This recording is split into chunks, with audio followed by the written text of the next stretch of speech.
ध्यान और विभिन्न प्रकार की समाधियों के बारे में पूज्य श्री उड़िया बाबा जी के उपदेशों को सुनते हैं। एक व्यक्ति ने प्रश्न पूछा कि महाराज जी, हठ समाधि और ध्यान समाधि में क्या अंतर है? तब उन्होंने कहा, हठ समाधि प्राण की कसरत मात्र है, उसमें निर्विकल्प अवस्था नहीं रहती और न उससे शांति दांति आदि गुण ही प्राप्त होते हैं। समाधि से उठने पर योगी एक साधारण पुरुष के समान रहता है, किंतु ध्यान समाधि में चित्त संकल्प शून्य हो जाता है और उससे उत्थान होने पर भी वह दिव्य गुण संपन्न देखा जाता है। दीर्घकालीन हठ समाधि की अपेक्षा भी क्षण भर की ध्यान समाधि का महत्व सैकड़ों गुना बढ़कर है। महाराज जी, योगी और ज्ञानी की निर्विकल्प अवस्था में क्या अंतर है? योगी सृष्टि दृष्टिवादी है, अतः समाधि में भी उसकी सृष्टि बनी रहती है। वह केवल उससे अपनी दृष्टि हटा लेता है, किंतु ज्ञानी दृष्टि सृष्टिवादी होता है। उसकी दृष्टि ही सृष्टि है तथा उसकी दृष्टि की निवृत्ति संपूर्ण प्रपंच की निवृत्ति है। योगी की दृष्टि में आत्मभेद, प्रकृति की सत्ता और ईश्वर की अन्यता है तथा ज्ञानी स्वयं ही सर्वरूप है। समाधि की अवस्था में प्रपंच की अप्रतीति तो दोनों ही को होती है, किंतु यह अप्रतीति ही कल्याण का हेतु नहीं है। यदि इसी से कल्याण होता तो सुषुप्ति में तो सभी को प्रपंच अभाव का अनुभव होता है। उस समय सभी को मुक्त हो जाना चाहिए था, किंतु ऐसा नहीं होता। अतः आत्यंतिक निश्रेयस का कारण तो ब्रह्म आत्मैक्य बोध ही है। महाराज जी, भाव समाधि और ध्यान समाधि में क्या अंतर है? भाव समाधि साधना साध्य नहीं है, वह परतंत्र है। जिसका हृदय कोमल है, उन्हें उद्दीपन विभाव की सन्निधि होने पर स्वतः ही उसकी प्राप्ति हो जाती है, किंतु इससे लौकिक वासनाएं निर्मूल नहीं होती और न पूर्ण निर्विकल्पता ही होती है। ध्यान समाधि अभ्यास साध्य है। यह उन्हीं को प्राप्त हो सकती है जो दीर्घ काल तक निरंतर अभ्यास करते करते रजोगुण तमोगुण से सर्वथा मुक्त हो गए हैं। महाराज जी, ध्यान समाधि का आरंभ में किस प्रकार अभ्यास करना चाहिए?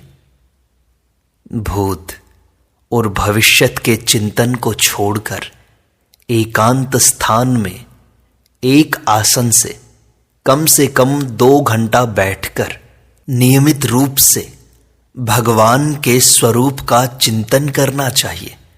भगवत स्वरूप की जो क्षण क्षण स्मृति होती है, उसे तो स्मरण कहते हैं, और जब वह स्मृति अधिक देर ठहरने लगती है तो उसे ही ध्यान कहा जाता है।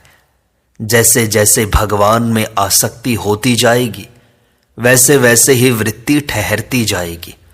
जब तक स्थिरता होने पर वृत्ति स्वतः ही न छूट जाए, तब तक ध्यान अभ्यास के समय जप भी करता रहे। ध्यान की स्थिरता होने पर केवल स्वरूप का ही चिंतन करे। जहां जप और चिंतन दोनों ही रहेंगे, वहां जप मुख्य और चिंतन गौण रहेगा। अतः जिससे चिंतन न हो सके, उसे जप या स्तोत्र पाठ करना चाहिए। स्तोत्र पाठ से जप अधिक लाभप्रद है। महाराज जी, भगवान के साकार दर्शन के लिए क्या साधन करना चाहिए? मेरे विश्वास के अनुसार प्रगाढ़ ध्यान हुए बिना भगवत दर्शन नहीं हो सकता। तो क्या हठयोग ही मन के निग्रह का साधन है? लय योग, मंत्र योग, हठयोग इत्यादि सभी से मन का निग्रह हो सकता है। किसी एक को पकड़ लेना चाहिए। जैसे इलाहाबाद के कई रास्ते हैं, किंतु पकड़ना एक को ही चाहिए। तो महाराज मन कैसे रुके? नियम का पालन करने से। यदि हम नियम का पालन करते हैं तो मन हमारा क्या बिगाड़ सकता है? मन को परमात्मा देखता है। हमारे देश की दुर्दशा क्यों हो रही है? इसी से कि नियम निष्ठा नहीं है। हम लोग व्यर्थ की ही बकबक करते रहते हैं। अब तो संध्या वंदन तक का नियम नहीं रहा है। भजन करने के लिए तो नियम अत्यंत आवश्यक है। महाराज जी, समाधि किसे कहते हैं? मंदिर में भगवान को देखो और फिर पलक न लगे, यही समाधि है। बिल्ली जब चूहे को पकड़ने के लिए बैठती है तो उसका मन चूहे के सिवा और कहीं नहीं जाता। इसी का नाम समाधि है। एक साईं जी बैठे नमाज पढ़ रहे थे। उधर से एक स्त्री निकली। उसका पैर उनके कपड़ों से लग गया। इस पर साईं जी ने बिगड़कर पूछा, तूने मेरे कपड़े पर पैर क्यों रखा?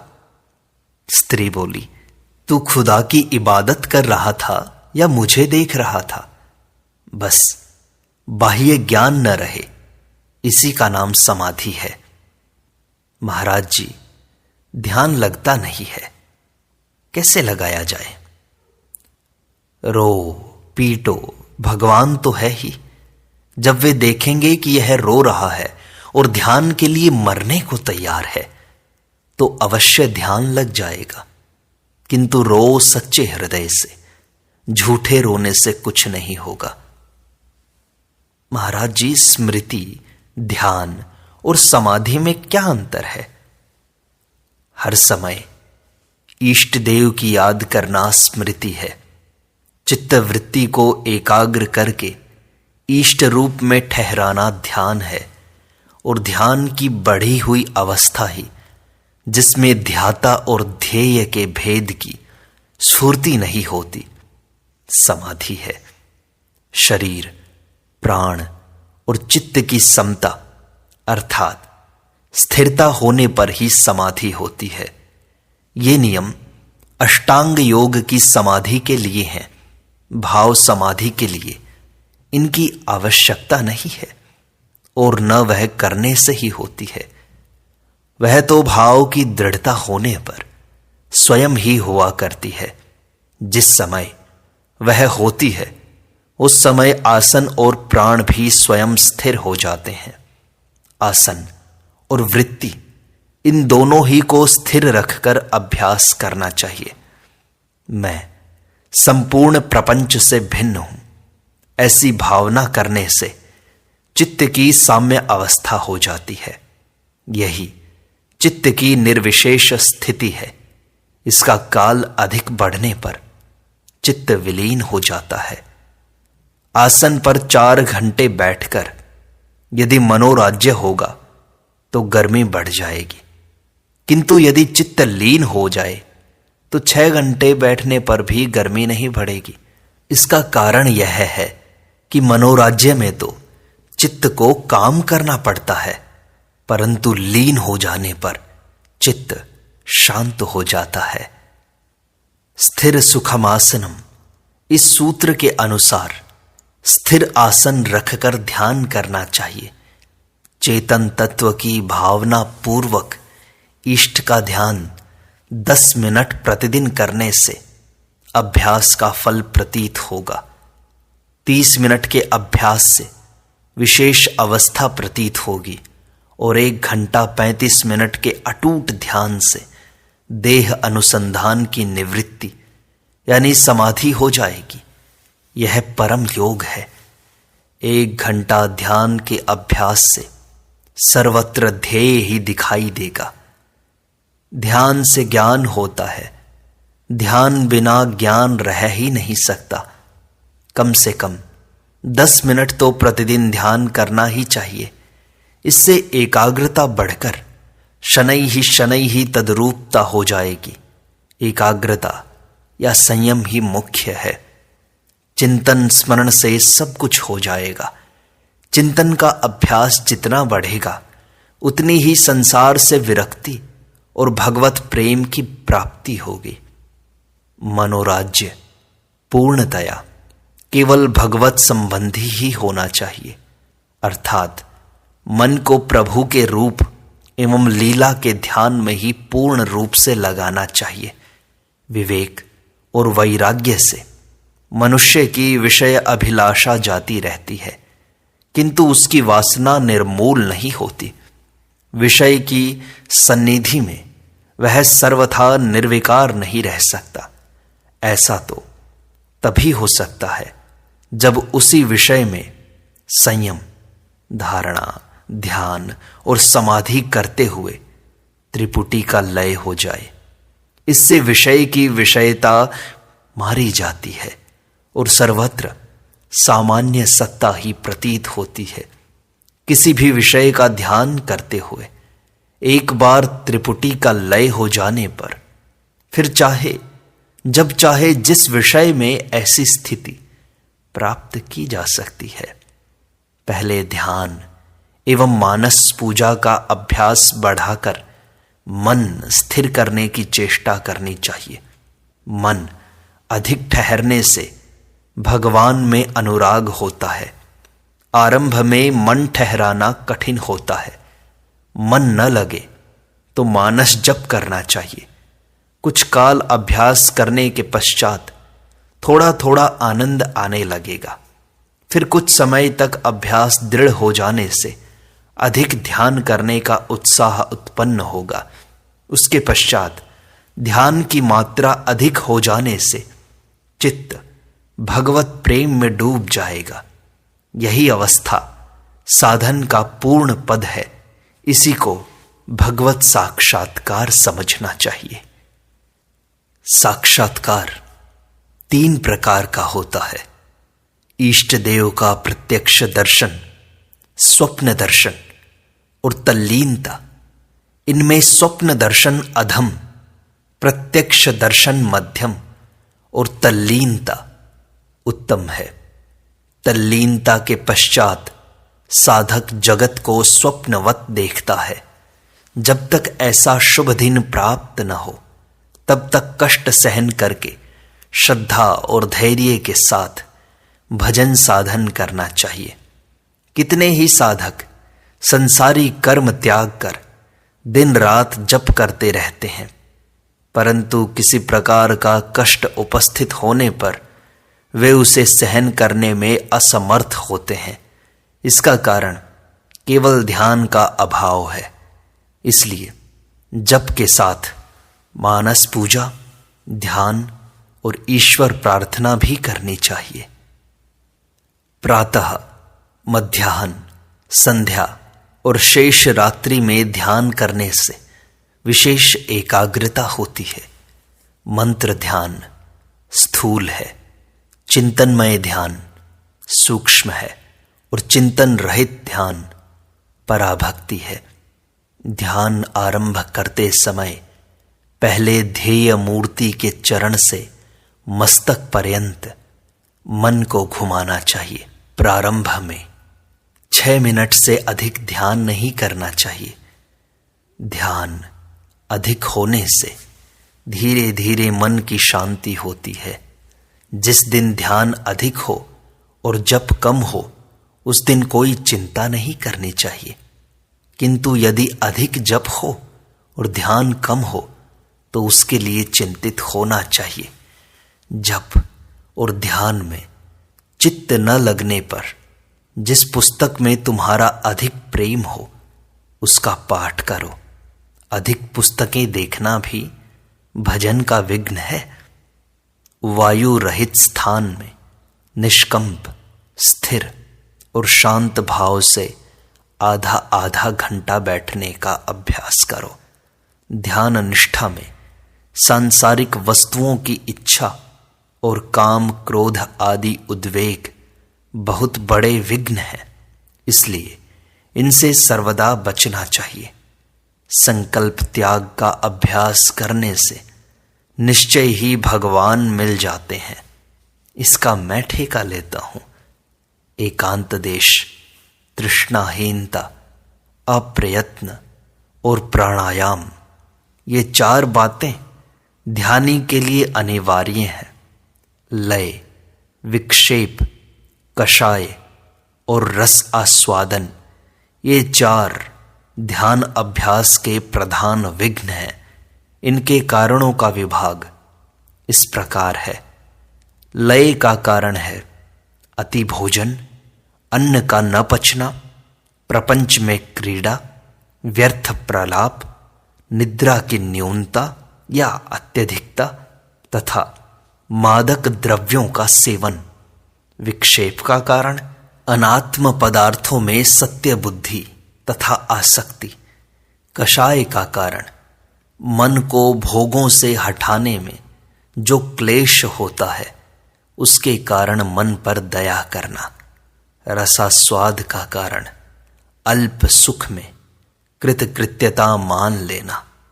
सुषुप्ति में जीवात्मा प्रकृति के अधीन रहता है और समाधि में जीवात्मा के अधीन प्रकृति रहती है। जब अफसर फौज के अधीन रहता है तो फौज उसे मार डालती है, और जब अफसर के अधीन फौज रहती है तो अफसर चाहे जो कर सकता है।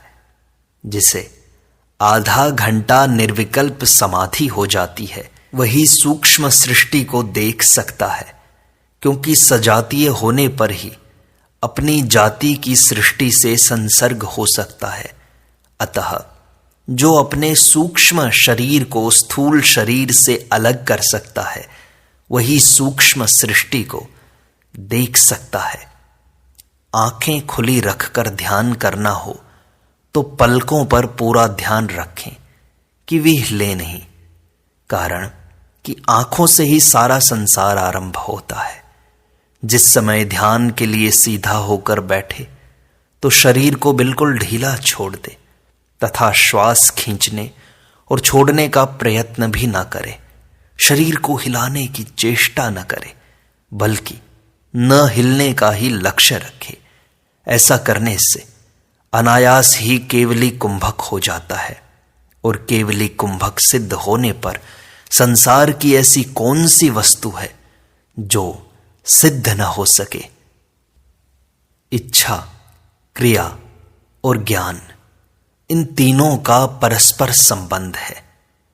क्रिया रोक देने से आसन और प्राणायाम हो जाते हैं। प्राणायाम अर्थात प्राण का आयाम, यानी प्राणों का संयम या प्राणों का शांत हो जाना।